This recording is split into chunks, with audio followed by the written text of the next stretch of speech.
Hey, so what do you think? Can I do this in just one take, no edits, everything like that? Yeah, I can do it. I'm pretty good. Say hi to my sister, nephew, neighbor, and that's the fam. So, in regards to what we're talking about today, soreness. Should you train when sore? Is soreness good? Is it bad? Is it neither? Yeah, it's neither. So, let's talk about why soreness, why it's probably not a good idea to get too sore, why it's probably okay if you don't get sore at all, and why I think a sweet spot, a nice little balance is pretty good too. And then what you can do when you're sore and you need to go train again. All right? And I think I got like a pretty bad analogy for you somewhere along the lines here, if I can remember. We'll see. So, why is too much soreness bad? Well, the idea behind being too sore, being bad, sweet English there. I definitely didn't put that sentence together very well. What's it called? Like sentence structure? Is that like syntax or something like that? I don't know. Okay. So, too much soreness.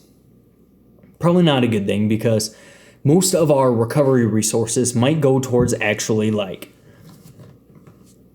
just digging ourselves out of the hole and just getting recovered rather than recovering and adapting.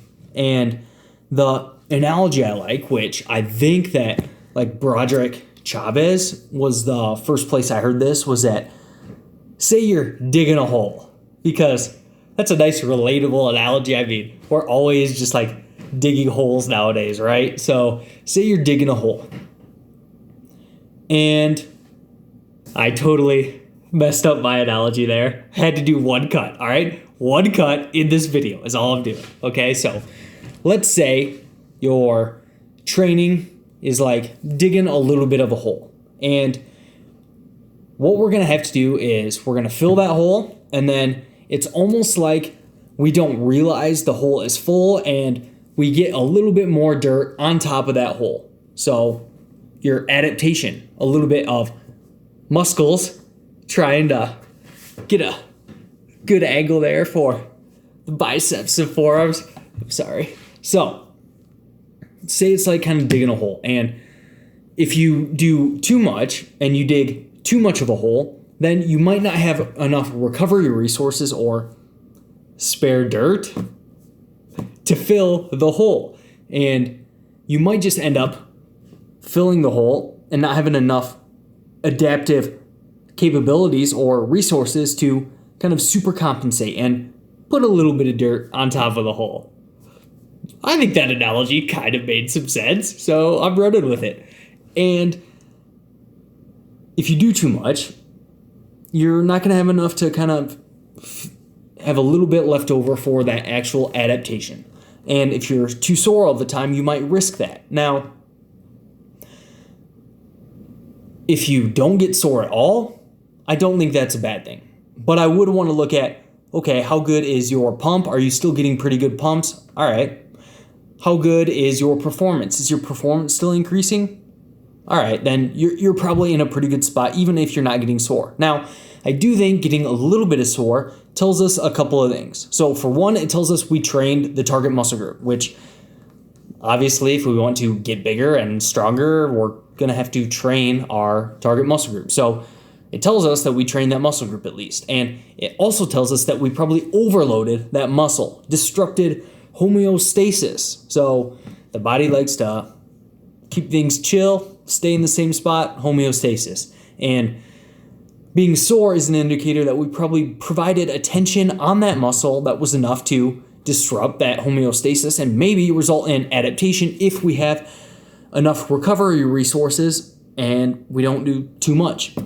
Dig that hole a little bit too deep.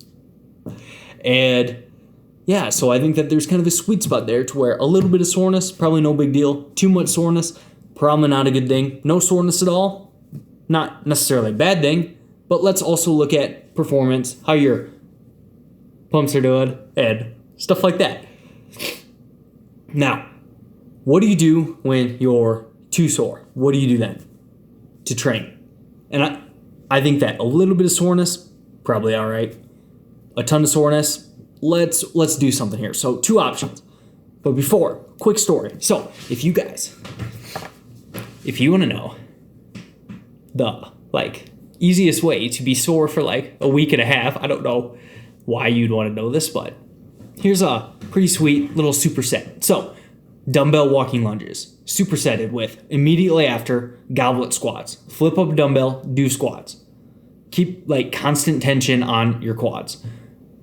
Set the dumbbell down after you train to failure on both of those. Set the dumbbell down. Ba-doop, ba-doop, ba-doop. That's for all, folks. You guys know what I'm talking about there? I think that's some old Tom and Jerry or something like that. I don't know. What's wrong with me? So, set the dumbbell down after those goblet squats. Another set of lunges, but just body weight. Slow, eccentric, constant tension. After those, last thing, body weight squats, constant tension, slow, eccentric. You'll be wrecked for a week. So let's say that you do that. What do you do then? What do you do with your training, your nutrition? Your nutrition would probably be the same. What would you do when you come back to train again, but you're really, really sore? 2 options. Option 1, take an extra rest day. Simple as that. Move your training session back a day. Along with that, you can move your volume for that particular muscle group back to a different day. So let's say that you do an upper lower off, off.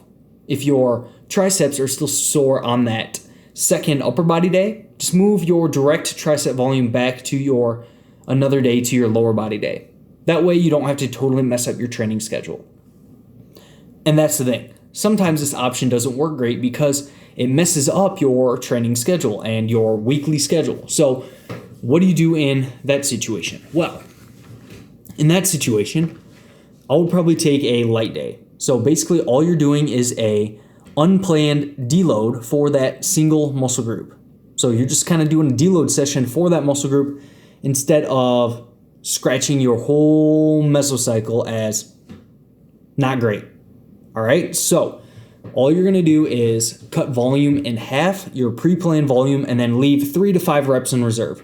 So if you come in to train your chest and your chest is still sore, then I would do, and say you plan for 6 sets of chest, I would do 3 sets of chest and leave 3 to 5 reps in the tank. All right, so those are kind of the 2 options there. So getting too sore all the time, probably not a good idea. Wouldn't do it chronically. Getting not sore at all, probably not a big idea. Getting probably not a bad thing is what I meant to say. Getting a little bit sore, maybe a good sweet spot, a nice balance there, but not needed by any means. And then if you do come in to train when you're sore, move it back a day.